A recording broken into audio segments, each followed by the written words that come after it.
This is Brother Teacher. I'm going to ask you a simple question. For those of you that care about your health as it relates to your diet, who want to know what foods you should eat and what foods you should avoid, just in general, follow this simple principle.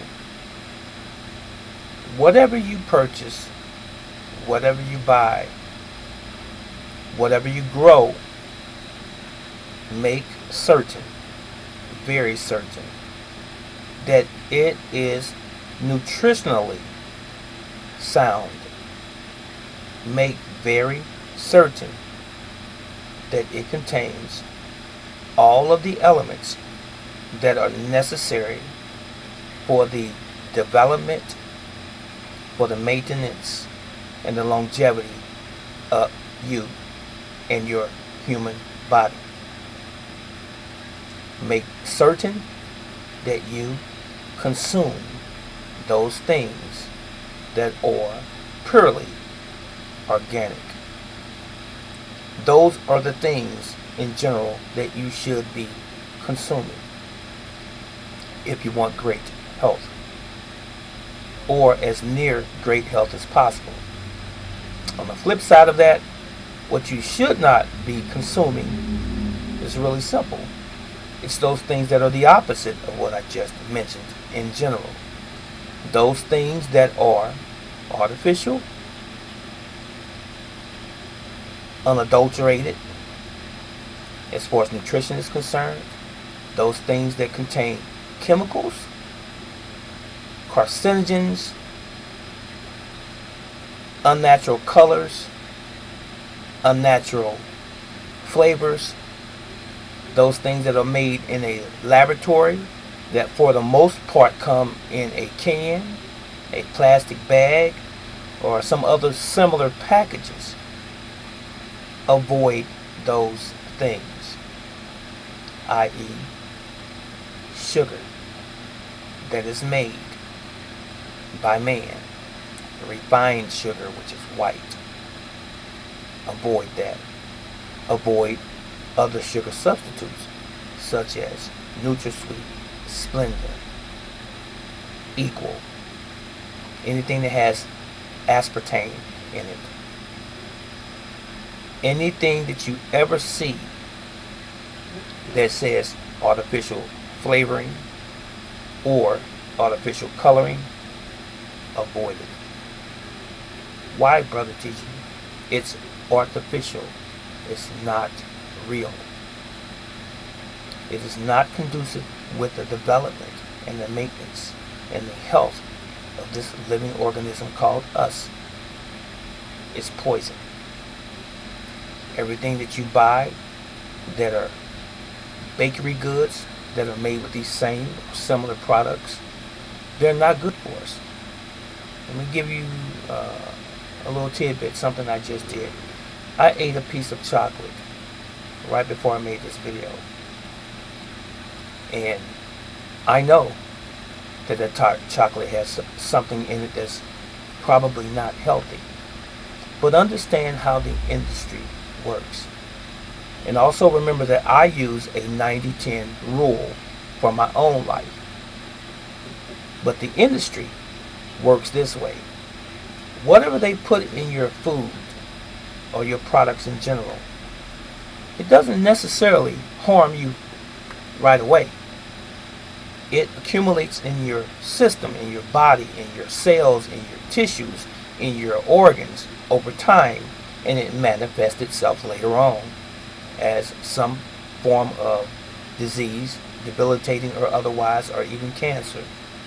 And it ravages your body and it makes you unhealthy.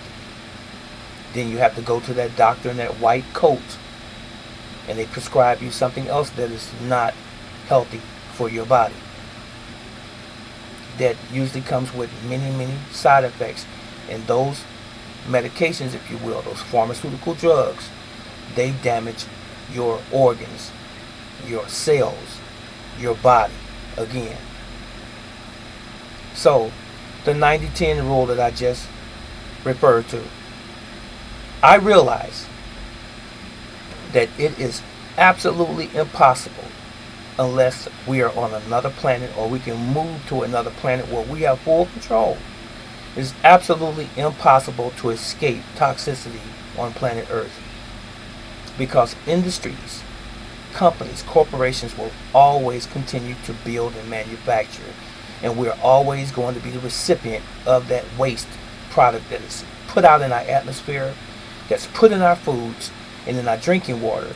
So every once in a while, some people call it guilty pleasure, you can have that bowl of ice cream.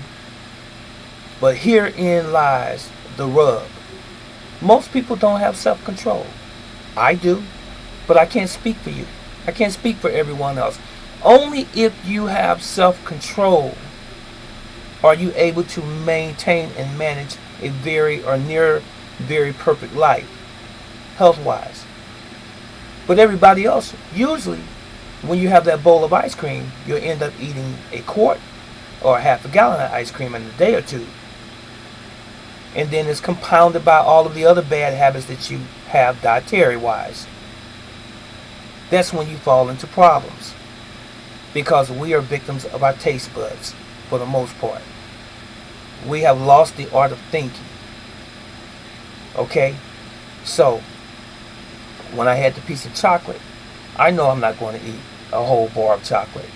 And I know I'm not going to do it every single day. And I live healthy enough to be able to stave off any possibility of any health issue eating that piece of chocolate. That's the self-control or the temperance that I have. But do you have it? That's the question. The 90-10 rule. I can't control the chemtrails that they spray in our atmosphere that land on us and in our water and on our farmland. I can't control that. That's part of that 10% that I don't control. And the other 10% that I do control of the same 10% is those guilty pleasures. I like a chocolate chip cookie or a slice of chocolate cake every once in a while. I do. I might drink a beverage, a Sprite or a 7-Up or some other sugary beverage, but it's not every day. It's not even every other day. It's very, very rare. That's my 10%. The 90% of the time, I'm doing as much as I possibly can to take care of my health as it relates to diet, not to mention exercise, but diet specifically for this video. But do you have that control? There are a lot of people who 90% of their diet is junk food and 10% is the good stuff. I hate to tell you, but you're on your road down, you're on the way down that road to destruction, sudden destruction. Some people are 50-50. 50% bad, 50% good as far as the diet is concerned. It's kind of shaky there. I prefer the 90-10. 90% good and the 10% bad. Far outweighs anything else. So, again, before I close, the best way to make sure that you're getting healthy foods is to eat real food and avoid the other stuff. And above all, have self-control. This brother teacher. I'm out.